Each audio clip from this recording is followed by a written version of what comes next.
by reducing the cost of farm inputs, thereby lowering the cost of food and lowering the cost of living.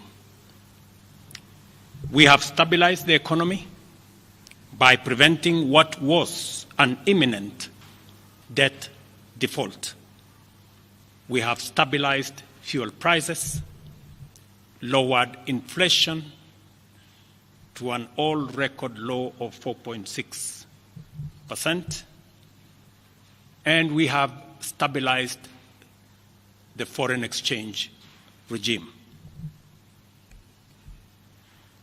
We have implemented radical changes in the education sector, including resolving the CBC question.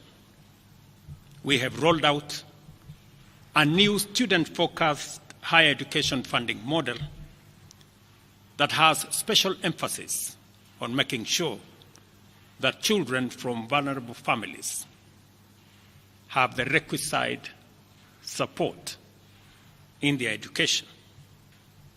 We have also improved the student-teacher ratio in both our primary and secondary schools by hiring an additional 56,000 teachers and also hiring an additional 2,000 tutors for our TVET institutions.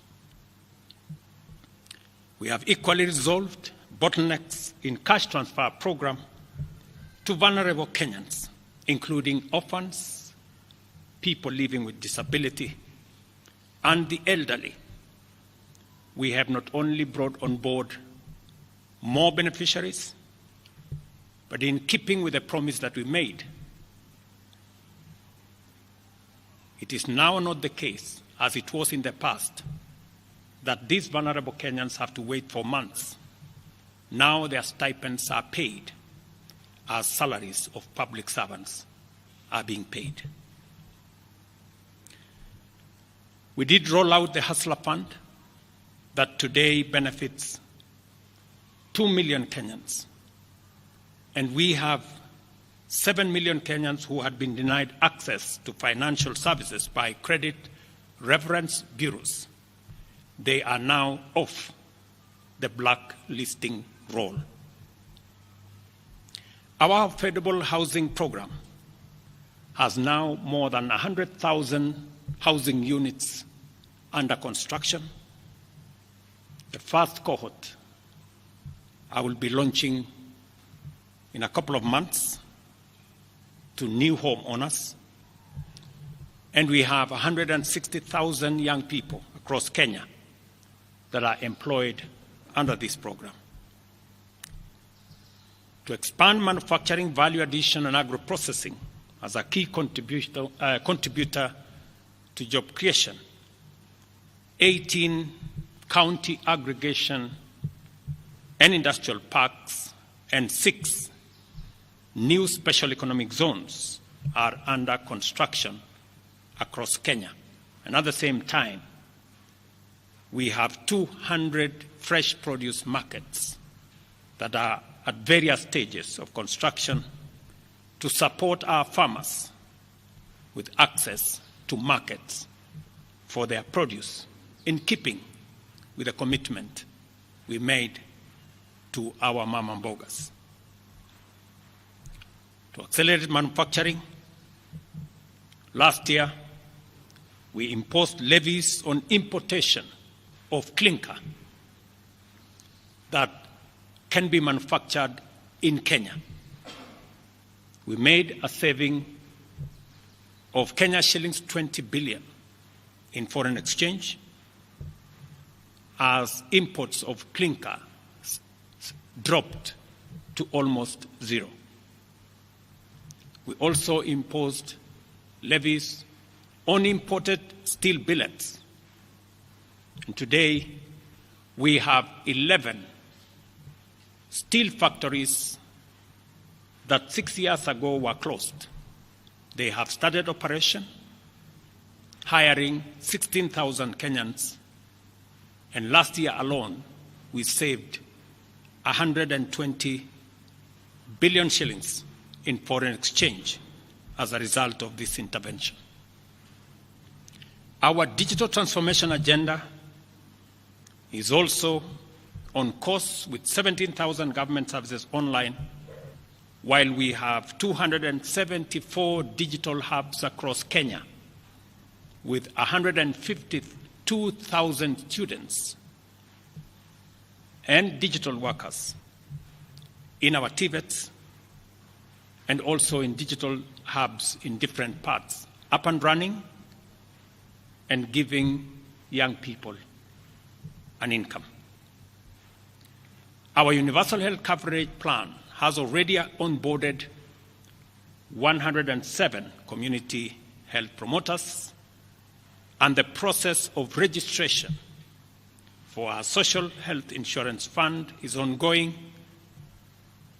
on its way to launch on the new date of 1st of October 2024 that will make it possible for every Kenyan to have a health insurance, and for those suffering from critical illnesses to have access to the critical illness fund, making it possible for every Kenyan to have access to treatment without the burden of having to fund it. On the measures I announced last week, barring state and public officers from engaging in harambes, I want to inform the country that the Public Fundraising Appeals Bill is now ready for publication tomorrow. However, even with the progress we have made, I am acutely aware that the people of Kenya have very high expectations of me. And they believe that this administration can undertake the most extensive transformation in our nation's history. Recent events that necessitated the withdrawal of the finance bill, which will require a review and reorganization of our budget and fiscal management, have brought us to an inflection point.